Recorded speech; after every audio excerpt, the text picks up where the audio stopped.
So it has been a hot minute since I've last given an update via a video of Lennon. Oh, ouch. Okay, I got it. You don't want your hair back. Put it down. So Friday, Lennon had her very first IVIG infusion, and we knew that it was going to happen. We just didn't know when it was going to happen. Come here. You got boo-boo? Come here. My day, every day. Okay, so why did she get this infusion? What does this infusion mean? What was she infused with?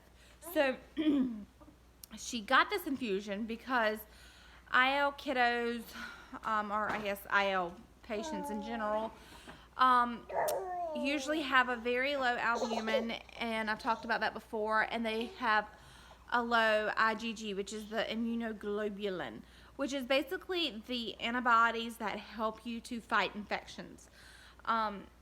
Lennon her IgG has been consistently low, and there's 4 subcategories of IgG. It's super simple: IgG 1, 2, 3, and 4.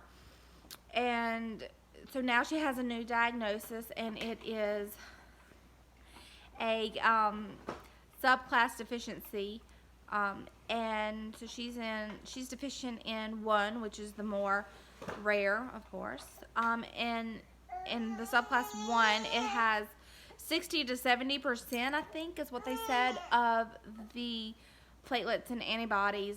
I may be kind of getting that a little bit confused, but I know that it has 60 to 70% of the IgG in it.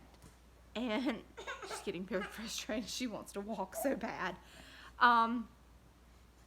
Anyway, so she was getting ear infections and colds, and antibiotics, just, they were not touching it. Like, she would hold on to these infections for weeks at a time, and these colds for weeks at a time, and blood tests confirmed that her IgG was low, and so basically she didn't have the antibodies to fight these infections, and she needed some assistance. Therefore, the IgG infusion happened. She did well with it. I don't know how many times we'll have to get this done. Some kids have to get it monthly, every week. Some kids every 3 months. It just, we don't really know yet. So maybe whenever we go back in May to her immunologist, they'll always look at her IgG levels, and also hopefully she'll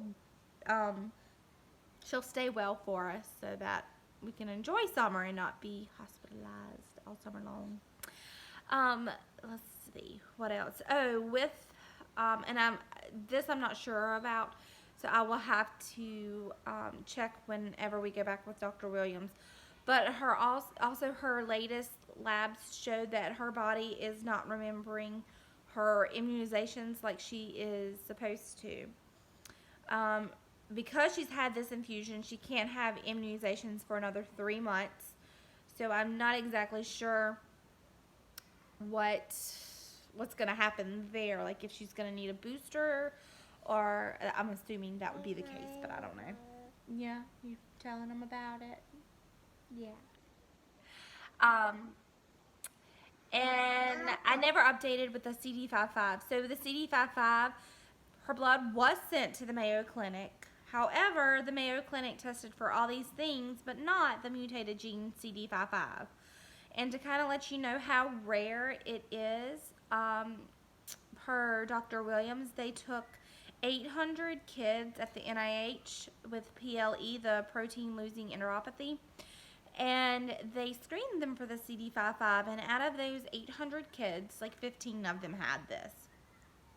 Her doctor thinks that she's showing a lot of signs for this mutated gene, and the reason why I stated in the post before that I hope that we have this mutated gene, as weird as that is because they can manipulate this gene, meaning that she'll get monthly injections, and her IL flare-ups and stuff should not be as severe. And so for the past like 2 or 3 weeks, her diapers have been, she's been consistently having 6 or more diapers a day, dirty diapers that is. So her weight, it is going up. It's going up very slowly, not as they had hoped, but she's dumping. I mean, she's stooling out everything that she, not everything, but a lot of things that she's putting in. Yeah. So Lennon is starting to eat now, and that is progress, huge progress, and we are so proud of her. But another situation arises as she eats, and it's that she's not digesting the food that she's eating. And I am so proud of her. I mean, she's eating things like broccoli and zucchini and squash and rice cakes and potatoes. I mean, she's eating, I mean, you gotta think, she can only have 5 grams of fat. So it's quite limited as to what she can even eat. But the thing of it is she's not digesting this food. Like, it goes right through her. And so now I am waiting on instructions of how we are going to put something in her formula to hopefully slow down her digestive tract so that it can have process to absorb the nutrients from all these good things that she's eating. But you guys have been so awesome praying for Lennon. So I'm going to ask you guys if you, while you're lifting up Lennon and Lincoln, because I've also mentioned him, I would like for you guys to also lift up Emma Grace. She just had surgery at MUSC, and I mean, I can't imagine what her parents were going through either. It's even worse because she's in a paralytic state by the doctors, but she had trach surgery, and she's gonna have a long road of recovery. So I ask you guys, when you pray, to also lift up Emma Grace and her family as well. But so that's basically all the updates we have. I'm gonna kind of circle back around to the CD55.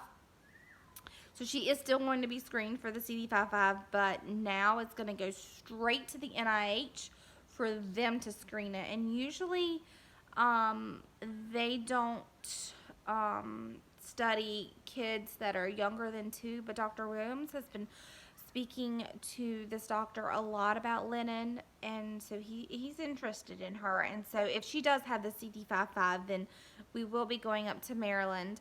And to kind of tell you a little bit more about how rare this is, they are pulling people from all across the world to study this gene. They're pulling people from, I know, like Australia and the UK. Basically, they're getting their blood to study. But I'll let you know more as I know more. And again, thank you guys, and you guys just have been amazing praying for our girl. Where's your glass? All right, bye guys.